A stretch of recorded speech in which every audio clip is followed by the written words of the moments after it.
يعني انت عشان عامله رجيم ونظام اكل خطير هتروحي مني فين؟ نسمي الله ونصلي على الرسول عليه افضل الصلاه والسلام.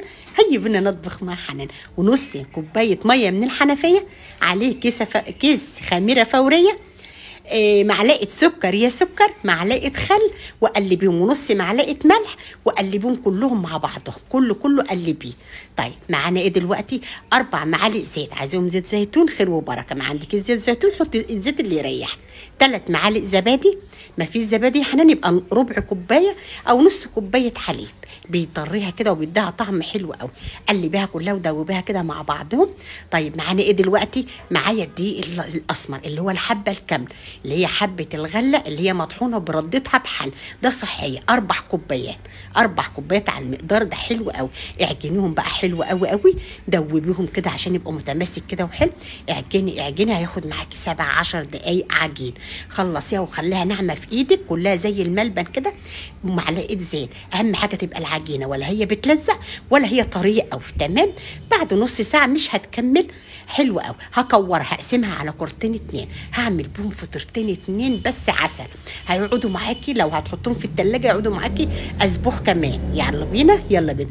هكورهم كده زي ما انت شايفاهم، وسيبيهم بس على ما اجهز معاكم الحشو. والحشوه زي على طول دايما متفقين اللي تريحكم، بس الحشوه دي مختلفه وخطيره خطيره. معلقه زبده، مش عايزه زبده يا حنان انت قلت دايت، معلقتين 2 زيت مفيش مشكله، وزيت زيتون كمان. معلقه توم مهروسه. طيب اشممها بس النار، انا ممكن احطها ني، بس لو حطيتها ني بتبقى ريحتها نفاذه قوي.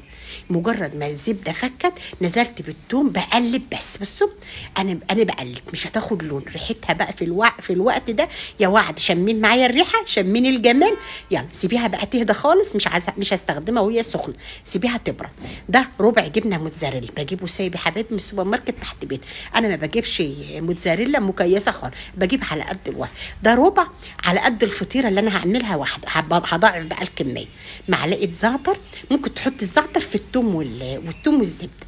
فلفل بقى الوان سبايسي براحتك. معلقتين زيتون، دي ترجع لك. عايزه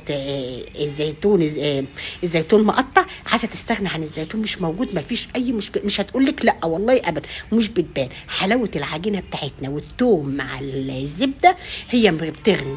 دي صينيه هعمل فيها فطيره، هاخد كوره واحده من اللي احنا عاملينها، مسحه زيت، معلقتين 2 دقيق. لازم تبطني الصينيه بتاعتك عشان مش هتلزق، لان انا هعمل فيها ولا هفرد بره ولا اي حاجه، عشان ما تلزقش معانا وتبقى حلو. افردها بقى كده، املي بيها الصينيه، الكوره اللي انا عاملاها دي تملي بيها الصينيه. عايزه السمك بتاعها سنتي. بعد ما هفردها كده زي ما انتم شايفين وهامله